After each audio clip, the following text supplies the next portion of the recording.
ये टीवी वाले भाई, इस और कर दो कैमरा। आलोक शर्मा। आलोक जी, ये यूपी के उपचुनाव से पहले अचानक ये बहराइच कांड में ये हो जाना और फिर आज इनकाउंटर हो जाना, आपको लगता है ये सब साजिश है, जानबूझकर किया जा रहा है? आलोक जी देखिए, पूरी तरह से आईएस से ही शुरू कर लेते हैं।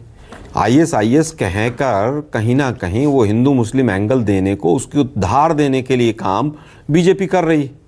और घनश्याम भाई से मैं रिक्वेस्ट करूंगा, क्या हम अपने मुंह से ना बोलें?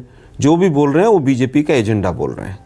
आईएस कहकर कहीं ना कहीं हिंदू मुस्लिम करने का काम है, इससे ज़्यादा कुछ नहीं। कौन सा स्टाइल है और कौन सा क्या है, ये तो शुक्र है कि आज मानक जी प्रोग्राम तो कर रहे हैं, दूसरे चैनल तो प्रोग्राम भी नहीं कर रहे होंगे। अगर यही सरकार दूसरी किसी पार्टी की होती बीजेपी के अलावा, तो हिंदुस्तान का मीडिया पूरा उस सीएम का फोटो लगा के कि जंगल राज हो गया है और गुंडा राज हो गया है और पुलिस का राज हो गया है, सब चला रहे होते। तो घनश्याम सही पकड़े हैं भाई, कुछ चीज़ें हमें बर्दाश्त करनी है और वो करेंगे हम, लेकिन दिक्कत यह है, इसी को जंगल राज कहते हैं जो हो रहा है। एक निकम्मी सरकार और नाकाम पुलिस, मतलब पूरे दिन उस व्यक्ति के शव को घुमाया गया। मानक जी बार बार ये कहलवाना चाह रहे हैं कि राम गोपाल मिश्रा की जो हत्या थी वो कैसी थी। अरे भाई, हत्या थी, वो नृशंस थी और वो गलत थी, वो नहीं होनी चाहिए थी। किसी को अपना कानून हाथ में लेने की इजाज़त नहीं है, लेकिन उससे पहले जो हो रहा था, क्या उसकी इजाज़त है? क्या किसी के घर से आप वहाँ पर धार्मिक स्थल से झंडा उतार रहे हैं और गंदे गंदे गालियाँ देकर आप वहाँ पर डीजे बजा रहे हैं? एसएचओ तुरंत सस्पेंड नहीं होना चाहिए था? क्या हुआ? नहीं हुआ। क्या वहाँ पर साइलेंस जोन नहीं था? साइलेंस जोन होता है मंदिर के बाहर, मस्जिद के बाहर, इस तरह के गाने और तमाम चीज़ें नहीं बजाई जाती हैं। लेकिन एक पैटर्न बन गया है, ये तालिबानी पैटर्न कहिए इसको, कोई भी पैटर्न कहिए, कि आप जाइए वहाँ पर और पूरी तरह से जितना जहर आप दूसरे धर्म के लिए उगल सकते हैं आप उगलिए, फिर कहिए कि साहब उन्होंने पत्थरबाजी कर दी हमारे ऊपर। यही नहीं, अभी और सुनिए, रामनवमी पर देख लीजिए, 10-10 राज्यों में एक ही दिन में एक ही पैटर्न पर होता है। अब आते हैं एनकाउंटर पर। ये फिल्मी स्टाइल का एनकाउंटर जो होता है ना, वो भी साला बेटर होता है इससे।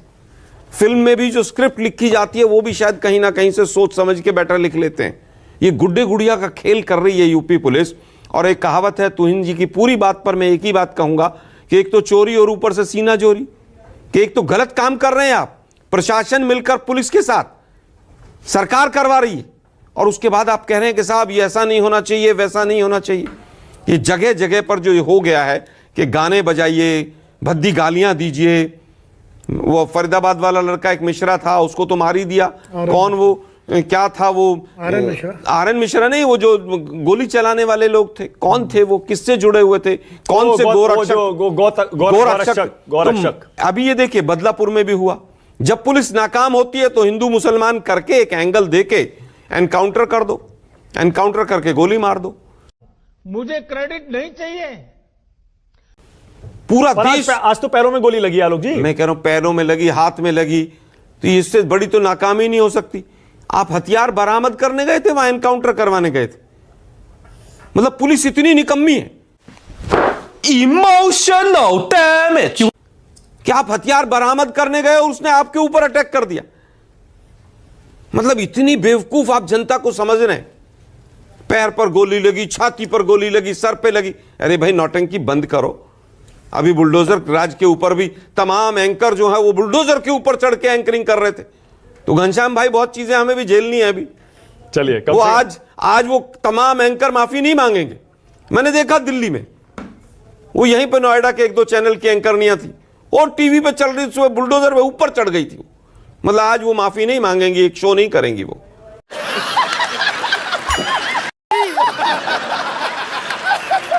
दुर्भाग्य यह है कि हम देश को किस तरफ ले जा रहे हैं। आलोक जी, बवाल होगा, एक मिनट, बवाल होगा, पत्थरबाजी होगी, चुनाव सामने है, यूपी में भी होगा, छत्तीसगढ़ में भी होगा।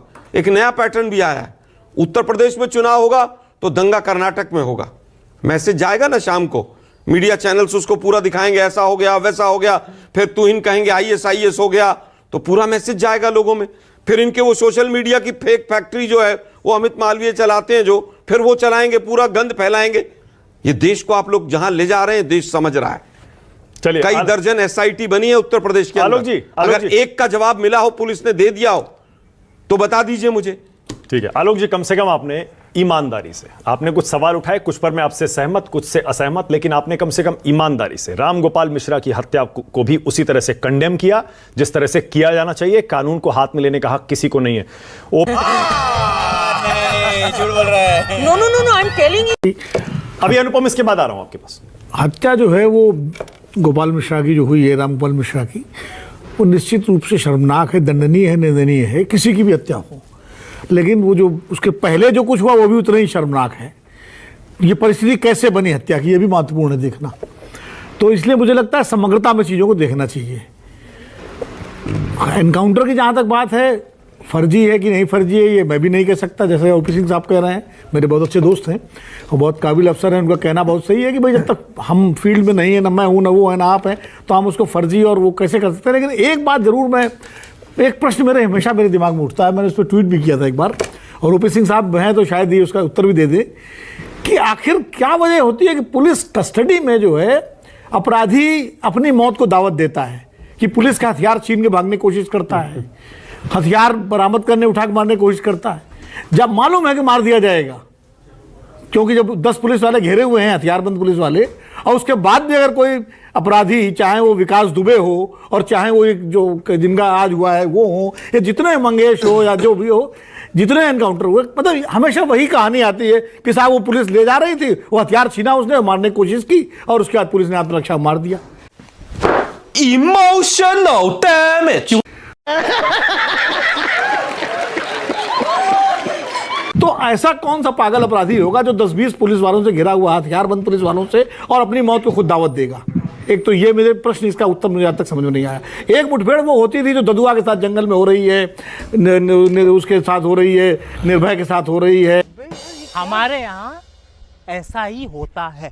विनोद जी, याद दिला दूं आपको एक, अभी कुछ टाइम पहले वो गले में तख्ती डालकर अपराधी पुलिस थाने नहीं पहुंच रहे थे कि हमें जेल में डाल दो, हाँ, बाहर हमें ठोक दिया जाएगा। हाँ। तो ये वो मुठभेड़ें होती थी और आमने सामने मुठभेड़ें होती थी। पश्चिमी उत्तर प्रदेश में बहुत मुठभेड़ें हुई हैं, सब जगह हुई हैं, जिनमें वाकई लगता था कि हाँ, और गोलियां, पुलिस वाले घायल भी होते थे, कई पुलिस वाले शहीद भी हुए हैं उन मुठभेड़ों में। तो वो तो, लेकिन ये जो पुलिस हिरासत में, मतलब एक तो मुठभेड़ हुआ है कि भाई बदमाश भाग रहे हैं, चेस किया पुलिस ने, उन्होंने गोली चलाई, इन्होंने गोली चलाई, उसमें मारे गए बदमाश, पुलिस वाले भी घायल हुए। तो उन्होंने विनोद जी फिल्मों में दिखाते हैं, नहीं अपराधी भागने की कोशिश करता है और उसके बाद मार दिया जाता है, मतलब फिल्मों में होता है। वो एक्चुअल मुठभेड़ें होती हैं जिनकी मैं बात कर रहा हूँ। लेकिन ये जो मुठभेड़ें होती हैं कि वो जीप से लिए जा रहे हैं और वो हथियार छीन के भागने की कोशिश कर रहा है, ये हो रहा, ये इस तरह की जो मुठभेड़ें लगातार बढ़ गई हैं, ये मुझे इसका प्रश्न का उत्तर नहीं मिलता कि आखिर अपराधी ऐसा क्यों करते हैं। आप क्रोनोलॉजी समझ लीजिए। तिवारी, अब आप ही बताइए, घनश्याम तिवारी, पुलिस की बात माने या फिर जो विपक्ष कह रहा है उसकी बात माने? फर्जी इनकाउंटर है या सही इनकाउंटर है? और राम गोपाल मिश्रा की हत्या पर भी कुछ बोलिए घनश्याम। खत्म,